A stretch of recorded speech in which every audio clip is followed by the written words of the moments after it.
कैसा देख रहा हूँ मैं? अच्छा, धोती साउथ इंडियन ट्रेडिशनल।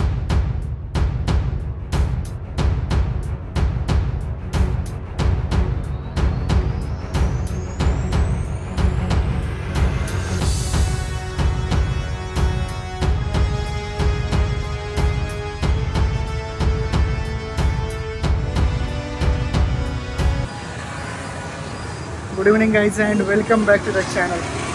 तर बऱ्याच दिवसानंतर मी आज करतो एक ज्योतिर्लिंग, ते पण म्हणजे दक्षिणेतलं कैलास म्हणता याला, म्हणजे श्रीशैलम ज्योतिर्लिंग। तर साऊथमधलं हे शेवटचं असतं आहे माझं ज्योतिर्लिंग, कारण की बाकी सगळे कवर केलेलं आहे। रामेश्वर पण गेलेलो आहे मी। तर या व्हिडिओमध्ये तुम्हाला बघायला भेटणार आहे श्रीशैलम ज्योतिर्लिंग। तर व्हिडिओ शेवटपर्यंत नक्की बघा। तर आता उतरलं आहे इलेक्ट्रॉनिक सिटीवरती आणि इथून डायरेक्ट बस आहे कर्नूलसाठी, आणि तिथून परत एक बस आहे। तर बघू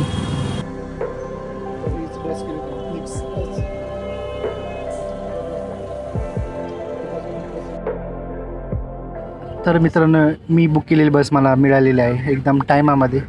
आणि जसं की तुम्हाला माहिती आहे, मी बँगलोरमध्ये असतो जवळजवळ 3 वर्षापासून इथेचे, आणि जवळजवळ पूर्ण साऊथ इंडिया कवर केलं आहे मी। जर तुम्हाला माझे व्हिडिओ बघायचे असेल तर माझ्या पर्सनल अकाउंटवरती नक्की तुम्ही बघू शकता। जर तुम्हाला श्रीशैलम ज्योतिर्लिंगला यायचं असेल तर जवळजवळ 3 पद्धतीने तुम्हाला पोहोचता येतं। एक म्हणजे फ्लाईट, दुसरं म्हणजे ट्रेन, आणि एक डायरेक्ट पब्लिक ट्रान्सपोर्ट। जर फ्लाईटने यायचं असेल तर सगळ्यात जवळचं एअरपोर्ट आहे राजीव गांधी इंटरनॅशनल एअरपोर्ट हैदराबादमधून, तिथून तुम्हाला कॅब करून डायरेक्ट श्रीशैलमला येत येतं। तसेच रेल्वेने यायचं ठरलं तर तुम्हाला कर्नूल रेल्वे स्टेशन आणि तसेच मरकापूर रोड हे 2 रेल्वे स्टेशन आहेत जवळ। मरकापूर रोडपासून जवळजवळ 90 किलोमीटर पडतं आणि कर्नूलपासून 180, म्हणजे जवळजवळ 3-4 तास। तर तुमच्या पद्धतीने तुम्ही बघू शकता कसं बुक करायचं। आणि आता बघू, मी बसलो आहे बसमध्ये। बसचा ॲम्बियन्स एकदम जबरदस्त आहे। फ्लिक्स बस नाव आहे। बँगलोरवरून पहिल्यांदाच जातो आहे आता मी इथून बसने। तर बघू आता प्रवास कसा होतो। तर वाटेमध्ये मी कर्नूलच्या आधी एक 50 किलोमीटर आधी थांबलो, कारण की माझा मित्र पण माझ्यासोबत येणार होता। तर त्याच्यासोबत मी त्याच्या घरी गेलो आणि सकाळी फ्रेश होऊन आम्ही आमच्या प्रवासाला लागलो। तर आजचा प्रवास होता कर्नूल टू डायरेक्ट श्रीशैलम। हा रस्ता काही साधासुद्धा नव्हता, कारण की ही वाट होती ती जंगलातून जाणार होती। ही व्हिडिओ आपण आपल्या इंस्टाग्राम चॅनलवर सुद्धा अपलोड केली आहे, तर आपल्या इंस्टाग्राम चॅनलला नक्की फॉलो करा। नल्ला मल्ला फॉरेस्टमधून अविस्मरणीय बाईक राईड करून आम्ही शेवटी श्रीशैलम ज्योतिर्लिंगला पोहोचलो।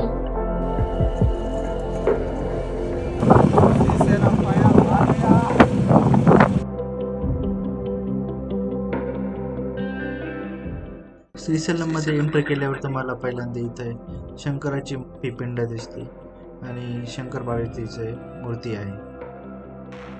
एंटर केल्यानंतर आम्ही सरळ डायरेक्ट रूम बुक केली, आणि रूम बुक केल्यानंतर आम्ही निघालो आता पाताळगंगेकडे।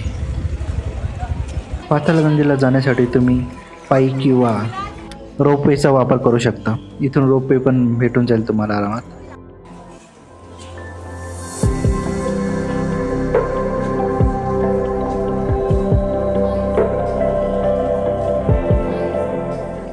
पाताळगंगा हे एक पवित्र ठिकाण आहे, जे की कृष्णा नदीच्या किनाऱ्यावरती वसलेलं आहे आणि मंदिरापासून फक्त 1 किलोमीटर अंतरावर आहे। असं म्हटलं जातं की इथं तुम्ही डुबकी मारले तुमचे सगळे पाप धुतले जातात। मग मी पण पाण्यामध्ये डुबकी मारली आणि इथले नजारे बघतच बसलो। खूप छान एन्व्हायरमेंट होते इथं आणि खूप मजा आली। त्यानंतर थोडीशी भेळ खाऊन आम्ही आमच्या पुढच्या प्रवासाला निघालो। प्रवास म्हणजे मंदिराचे दर्शन आज आम्ही नव्हतं घेणार, उद्या घेणार होतो। तर आज म्हटलं की नाईट आऊट करू, इथे थोडंसं मार्केट फिरून येऊ, आणि रात्रीचं आम्ही मंदिर बघितलं, ते पण एकदम जबरदस्त दिसत होतं लाईटाच्या रोषणाईमध्ये। मी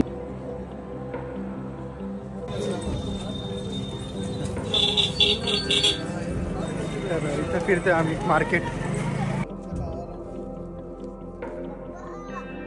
त्यानंतर आम्ही थोडं तिथले मार्केट फिरले आणि तसंच आम्ही रूमवर जाऊन कल्टी मारली। तर पुढच्या व्हिडिओमध्ये तुम्ही मला बघणार आहे लुंगीवरती, तसेच आपल्या छत्रपती शिवाजी महाराजांचे स्फूर्ती केंद्र आणि बरंच काही। तर पुढचा व्हिडिओ बघायला विसरू नका।